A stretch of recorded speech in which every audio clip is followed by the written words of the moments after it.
Many of you will be doing spring cleaning around the house, but that should also involve your digital life as well. Amy Mitchell with the Better Business Bureau is here to talk about what you should do to clean up that digital life. Welcome in, Amy. Thanks for having me. Good to see you. So much of our lives are on our phones, our laptops, our iPads, but it also makes us vulnerable. It does. And you have to make sure your devices are secure. And that's going to be updating your software. Do not delay. Go ahead and update it as soon as there's a new update. It's the way to keep you secure. And then your passwords. You really want to make sure your password is a little bit complicated, but you can still understand it. So a paraphrase of something you'd understand with letters and numbers. Don't use your birthday or children's birthday or anything like that. But come up with a complicated enough password, but you know it, and don't use the same password on every single social media site and all your devices. You want to change that up. We're also hearing about the two-factor authentication. I'm seeing that a lot more now. Is that something that you'd recommend? You definitely want to enable it. Yes, it's one more step to double check, but it's also one more step to keep you safe and your devices safe. So go ahead and enable that two-factor authentication. What are some other tips you'd have if maybe someone's smartphone, for example?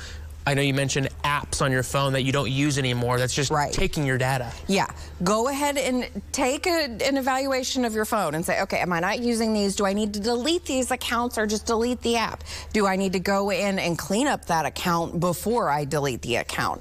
So again, with like your social media, you kind of want to do a yearly evaluation on, hey, last year did I share too much information? Do I want to make this picture not public? What information am I sharing on my page that maybe I want to lock down? Social media sites change their algorithms all the time. So you want to do at least a once-a-year check on where you stand. What information are you sharing with them and what information are you sharing to the public? What do you recommend for files? I mean, I think a lot of people, myself included, I am terrible at finding time to delete emails or consolidate files and my storage gets full. What do you recommend there? So we recommend a 3-2-1 backup. So you back it up 3 times, you back it up in 2 different spots, and then you back it up once on a different physical location. So you back once at home and maybe at work, but you have 3 different backups. So that way your device you can access that in multiple different places should one device fail.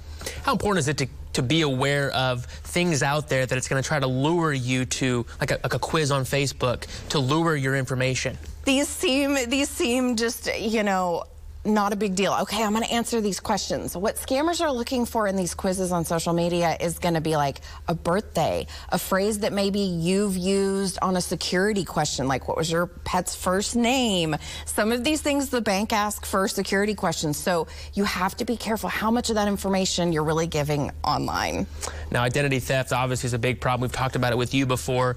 You got an event coming up. What can you say about that? We've got our annual or biannual Secure Your ID Day. It's going to be at Shredders Incorporated at 635 West 41st Street on April 27th from 1 to 3 p.m. You can bring 2 30-gallon trash bags or boxes for free. We'll shred those physical items right there on site, and then that's one less thing to worry about. No kidding. Well, Amy, thank you so much. Always some great tips from you. Good to see you. Well, coming up in our next half hour, Stephen has another